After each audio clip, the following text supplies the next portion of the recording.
lesson, we are going to learn how to write cursive letters in a single line note. In my previous lessons, you have already learned how to write in 4-line notebook. So let's start with my favorite word, apple.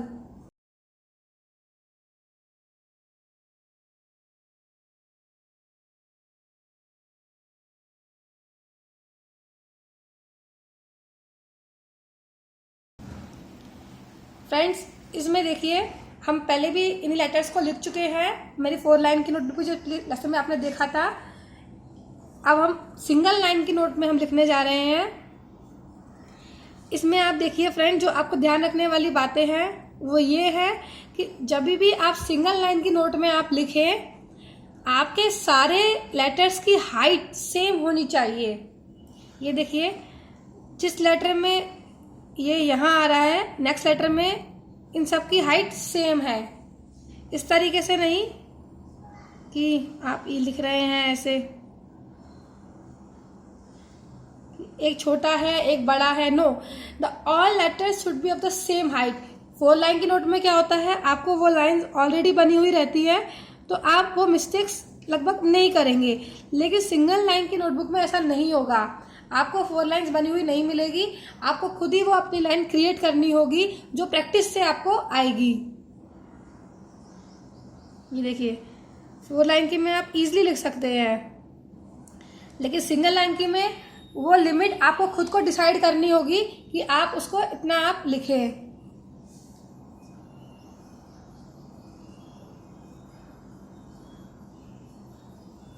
ये देखिए friends, जैसे ये bat है, हमने लिखा है, इसमें B जिस हाइट का है उसी हाइट का ए है और लगभग उसी हाइट पे ये टी जो है वो सब सेम हाइट के आ रहे हैं। तो जो एक मेन इंपॉर्टेंट बात आपको सिंगल लाइन की नोट पे लिखते समय ध्यान रखनी है वो यही है कि लेटर्स की हाइट सेम रहे, ऊपर नीचे वो ना रहे, छोटे बड़े वो ना रहे।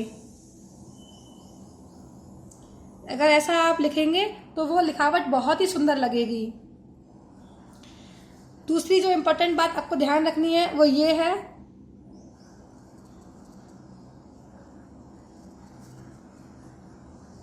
मैं लिख देती हूँ फ्रेंड्स पहले, फिर आपको बताती हूँ।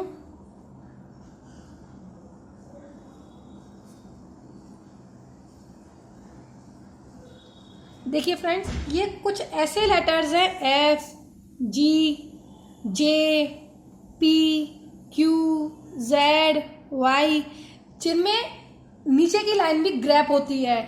इनको आपको नीचे निकालना होता है। ये ऊपर की 4 लाइन्स में पूरी में या नीचे की लास्ट 3 लाइन्स में ये बनने वाले लेटर्स हैं। तो इनमें हमें क्या होगा, आपकी जो नीचे वाली लाइन है वो भी आपको ग्रैप करनी होगी, उसका 1/4 पार्ट आपको ग्रैप करना होगा।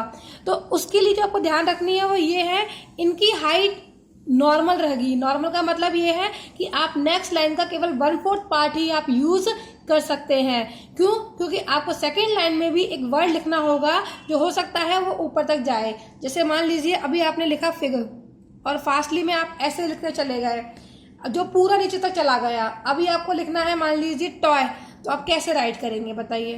क्योंकि आपको टी भी लिखना है तो वो इसके अंदर मिल जाएगा। दिस इज रॉन्ग, आपका हैंड राइटिंग पूरा बेकार हो जाएगा, आपकी लिखावट समझ में नहीं आएगी और पढ़ने में भी इरिटेशन होगी। इसलिए बेटर वे में ये है, आप ऊपर भी हाइट 3/4 रखेंगे और नीचे का 1/4 पार्ट रखते हुए आप उसको कंप्लीट करेंगे। ये यहाँ भी हम इतना रखेंगे और यहाँ भी हम इतना ही रखेंगे। तो आप देखिए, ऊपर भी गैप है और नीचे भी गैप है। ऊपर गैप रहेगा तो इससे पहले वाला जो वर्ड होगा वो इससे मिक्स नहीं होगा, और नीचे भी थोड़ा कम निकालेंगे तो नीचे वाले लाइन से वो मिक्स नहीं होगा। तो दो के बीच में ये बनेगा। इसी तरह से आपको सब में ध्यान रखना है, ये जो एफ, जी, जे, पी, वाई, क्यू, जेड, ये ही पूरी ए से जेड तक में कुछ ऐसे लेटर्स हैं अल्फ़ाबेट में जो नीचे निकलते हैं या कुछ 4 लाइन्स में बनाने में आते हैं। और जो मैंने आपको पहले भी बताया था लिखते टाइम कि आई, जे में डॉट जो है या फिर टी में जो लाइन है वो आप स्टार्टिंग में ना ड्रॉ करके आप पूरा वर्ड या सेंटेंस वर्ड कंप्लीट होने के बाद में, mainly sentence not sorry, word complete होने के बाद में आप उसको लिखेंगे इस तरीके से। जैसे ये पूरा लिखने के बाद में ही आप आई में डॉट लगाएंगे इस तरीके से। एक और बात जो आपको ध्यान रखनी है, आपको बता देती हूँ, जब आप कैपिटल लेटर्स को लिखें, ये देखिए, जब आप कैपिटल लेटर्स को लिखें तो इनको लिखने दौरान भी आपको एक बात ध्यान में रखनी है, वो ये है कि इनकी हाइट नॉर्मल रहेगी। नॉर्मल का कहने का मतलब है ये 3/4 हाइट में लिखने में आएंगे।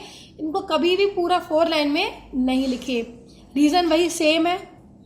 क्यों? क्योंकि ऊपर हो सकता है आप कोई वर्ड लिख रहे हो जिसका नीचे आके निकल रहा हो। जैसे मान लीजिए हमने लिखा गन और नीचे आप लिख रहे हैं अरोमा, ठीक है। अगर आपने इनकी हाइट इतनी ज़्यादा रखी तो ये आपस में मिंगल हो गए। ये देखिए, बेटर वे में ये आप जितना स्मॉल रखेंगे उतना ही अच्छा आप लिख पाएंगे। नाउ सी, थोड़ा आगे पीछे चलेगा, वो आप जब लिखेंगे आपको प्रैक्टिसिंग से आ जाएगा कि अपने आप ही वो मिक्स नहीं होगा। ऐसे नहीं होगा कि आपका घचर पचर हो रहा है, यहाँ आप कुछ और लिख रहे हैं वहाँ कुछ और लिखने में आ रहा है। नो, तो बेटर वे में आप ध्यान रखें, जितना आप सिंगल लाइन की नोटबुक में जितना आप स्मॉल लिखेंगे उतना ही वो अच्छा लिखने में आएगा। एक और इम्पॉर्टेंट बात अगर आपने नोट की है तो आप ये देखिए, लेटर्स के बीच में गैप। जैसे कोई भी आप वर्ड ले लीजिए,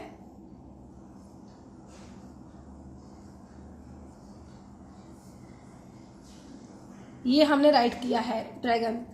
आप देखिए, एक लेटर से दूसरे लेटर के बीच में एक पर्टिकुलर गैप है जो एक बराबर, लगभग हम कह सकते हैं सेम हाइट का है। ऐसा नहीं है कि हम जब लिख रहे हैं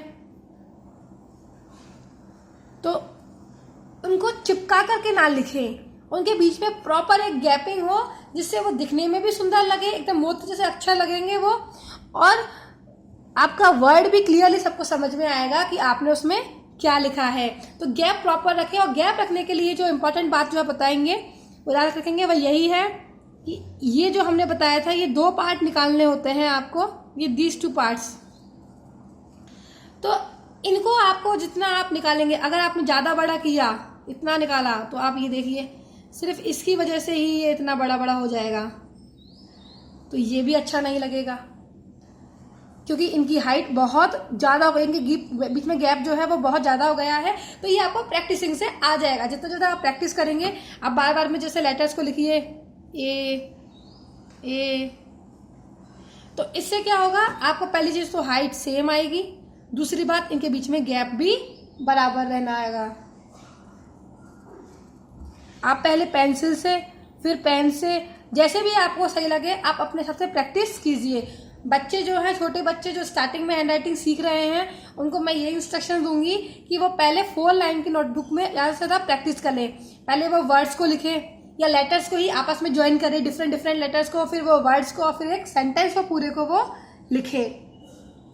मैं आपको स्मॉल और कैपिटल लेटर्स का एक क्विक डेमो आपको देती हूँ, रिव्यू, जिससे आप उनको ईजिली लिख पाएंगे।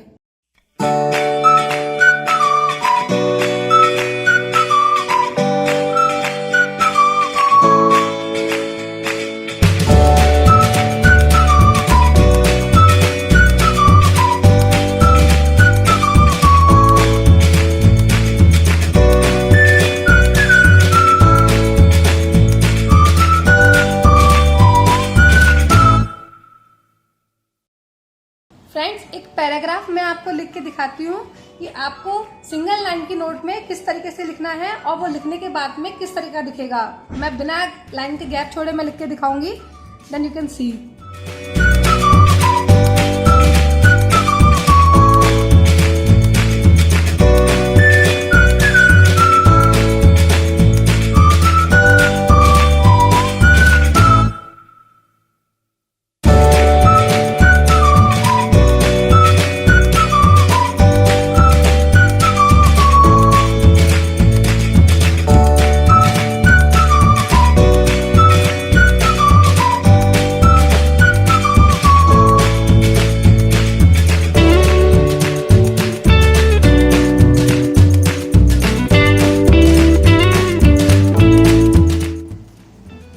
फ्रेंड्स, देखा आपने, जब आप एक पूरा पैराग्राफ लिखेंगे तो वो कुछ इस तरीके से दिखेगा।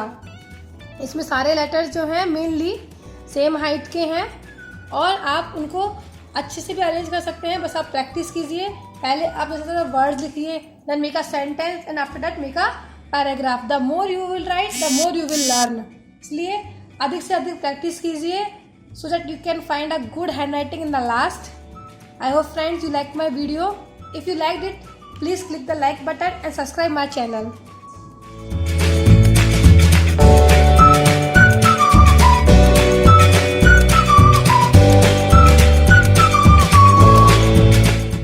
Thank you friends for watching my video. Bye bye.